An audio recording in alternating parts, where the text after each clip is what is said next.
Welcome to My Money Mindset podcast, where we explore how a healthy mindset is the foundation for financial success. Each week, we delve into mindset hacks and practical strategies to help you enhance your income, help you make more appropriate investments for yourself, and to improve your overall financial well-being. Join us on this journey to transform your financial future by transforming your mindset. Please note that the information provided on this podcast is for general information purposes only and does not constitute as personal, financial or health advice. It has been prepared without considering your individual objectives, financial situation or life needs. Before making any financial or health decisions, you should consult with a qualified professional or financial advisor to ensure the information aligns with your specific circumstances. So let's begin and enjoy this journey as each episode teaches us on how to improve our overall mindset that overall improves our financial success.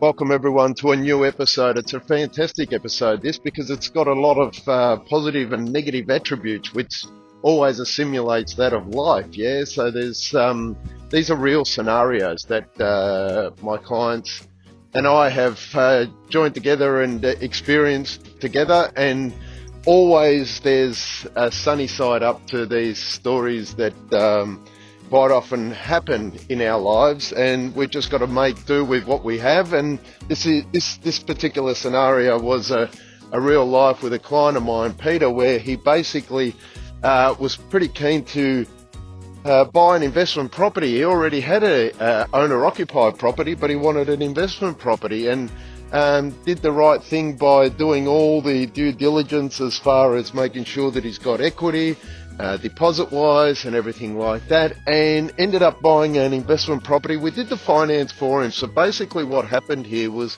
Peter had a house that was worth approximately $600,000, and his loan on it we eventually knocked down from 480 down to 310 through a few little different tricks and a bit of patience, hard work and gearing with the financial products.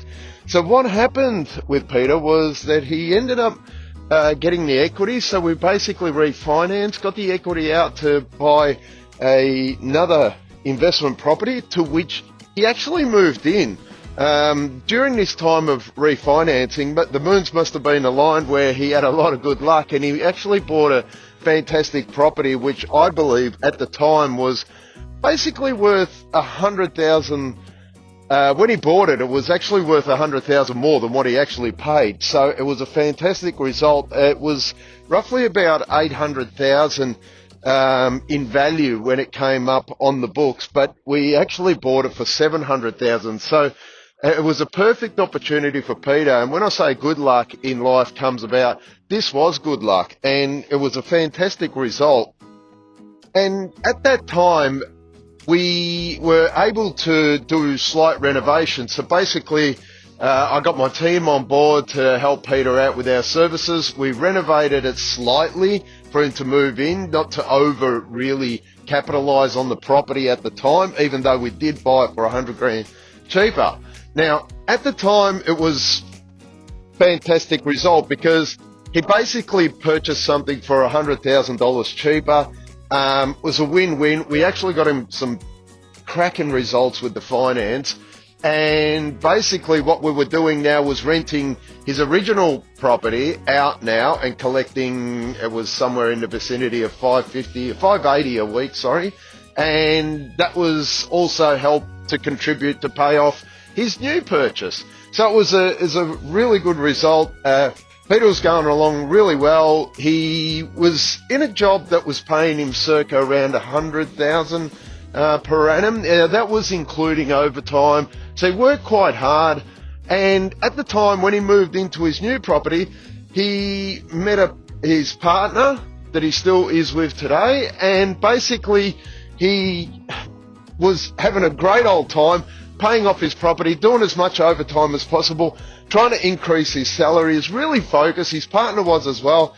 Now his partner jumped on the bandwagon to sort of get involved with more about the investment properties. They had a bit of deposit savings we worked out that contributing to another property, so a third property, would be ideal. Now, when they actually bought the third property, which was another fantastic result, we had to sell the original that Peter had always had from the beginning, his original property.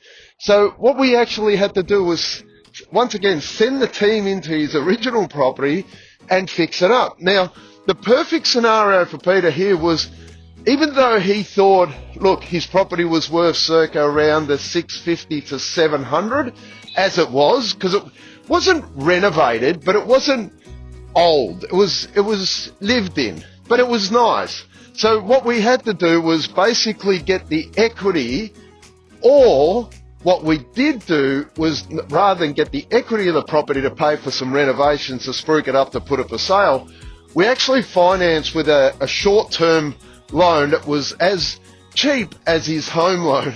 So basically these funds had, at the time, were the same rate as a home loan rate, which was cheap and very competitive, to fund the renovation. So Peter wasn't out of pocket for anything whilst the renovations was on. And he basically paid that little short-term loan off at the time when he sold, and it got the funds from his sale back, and he paid that loan back. So basically he had his original home loan with Property One, he renovated it, he had to get a short-term funding which we provided at the same rate as his home loan, and he basically paid with that short-term loan all the renovations. He didn't pay that money back until he sold. And when he sold, the money went into his account, paid off his home loan, the excess, which was quite a bit at the time, because when he renovated, he actually increased the property from, it actually increased it to, he spent 50,000 and he increased it by roughly about 120,000. So he was in front by 70,000 just from this little trick that we implemented, and sold the property a lot higher than what he would have got had he just put it on the market. So it was a fantastic result. Now, when I say bad luck and good luck comes around and bad luck. In this instance, Peter did have quite a bit of good luck, but in between these little scenarios, there were some little hiccups. Now, the moral of this story was basically that Peter was that focused that he knew what he wanted. He'd met a partner. Things are going really well in the universe for him. He basically met a partner that was also interested in investment property and growing wealth through property, were quite determined to do better in their career. It's focused on doing a lot of overtime. And for Peter, it was a win-win result simply because he kept overwhelming the negative aspects that was popping in his life. And some of these negative aspects were things like he lost his job. We were able to get him back on the bandwagon as far as the job is concerned and get him back into employment. Didn't affect his finance in any way or any criteria. That was quite easy to rectify for him. There were other things where his car, that it was so reliable in the past 10 years, ended up blowing up on him. Not blowing up, but it needed a massive repair, which was in the vicinity of $10,000, which at the time he sort of really didn't want to spend because he wanted to put it all into his investment property that he was buying at the time. So there were a lot of little hiccups. Now, going back to the moral of the story, he persevered. Peter persevered with the fact that there were small things that were popping up. And at the time, they weren't small things, Losing your job, I mean, it's massive. It's not like losing your health in any form or fashion, but it's actually quite hard. Any of you that have actually been laid off or redundant or whatever it may have been because of the circumstances know that at the time, it's doom and gloom, right? But Peter persevered. We got together, we bantered, we got him the job. He's back on a career. He's actually doing a lot better. So his salary went from circa 110 up to 126 or thereabouts, and then has been increasing from there. Great worker. Actually works less now than what he did in the beginning. So that was another win-win. So quite often when bad luck happens, you persevere, the good luck comes, and it's a win-win, right? So fantastic result. back to the moral of the story. Yes, persevere when things are down. Make sure that even if you are going to sell a property and you think that, look, you're not sure if it's going to sell because it's the worst house in the street scenario, or it's not great, or the one up the road was a bit better condition and got just a little price tag that you weren't that impressed with, and you think if you renovate yours, make sure to email me or whatever, and we can have a look at that scenario where we basically go in, renovate the property. You don't pay for any of the renovations until you actually sell it. So the funds are in your pocket after you sell your property, then you pay for the renovation. That was another great outcome. Finance-wise, was a lot cheaper. Peter's now still with his partner, and they're still looking at buying another property, believe it or not, in a commercial sense, for into children activities and stuff like that. So it's basically going to be a warehouse, and he's going to implement a 30% deposit together with his partner. So they're going as a joint venture, and there's another investment property success story.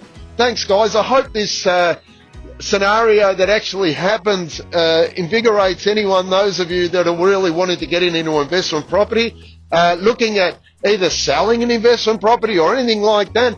Don't always think that, you know, you've got a bad property or it could do better. There are ways of getting about selling your property and getting a good return on it. Don't always think that, oh, look, it's going to cost a fortune. You don't know any tradespeople, that sort of stuff. Reach out. And I hope this helps, and see you on the next episode.